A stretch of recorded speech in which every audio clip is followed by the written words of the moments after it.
The end is just the beginning, a book of endless possibilities.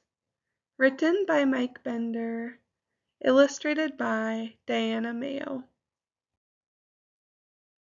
The end is just the beginning. The end. That's right. You read it correctly. You've reached the end and the beginning. But wait, how can a book possibly start with the end? That's ridiculous. Well, prepare to have your mind blown, because the end isn't really the end. It's just the beginning of something else. Like this beautiful sunset. Sure seems like the end of the day, right? Not so fast. You see, when the sun goes down, it's actually just the beginning of the night. When all the snow melts at the end of winter, that just means it's the beginning of spring. If you try to go to the ends of the earth, you'll actually just keep going back to the beginning of the earth, because the earth is one big circle.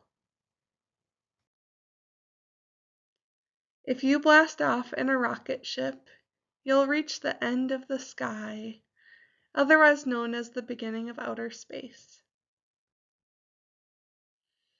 When you count, the end of one number is just the beginning of the next number, and so on and so on and so on, all the way to infinity, which, by the way, never ends.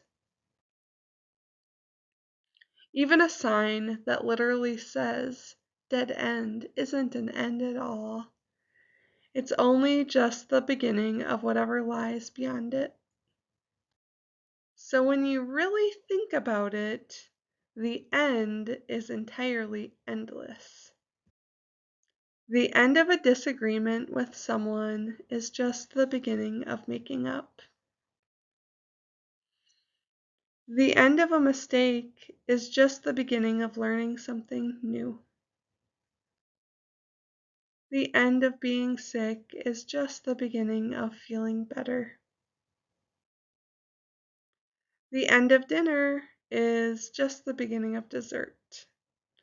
And if you're really well behaved, the end of dessert might just be the beginning of more dessert. So tonight, when you turn off the lights and go to bed, don't think of it as the end of anything. Just think of it as the beginning of a new tomorrow full of possibilities. The beginning of discovering the next book.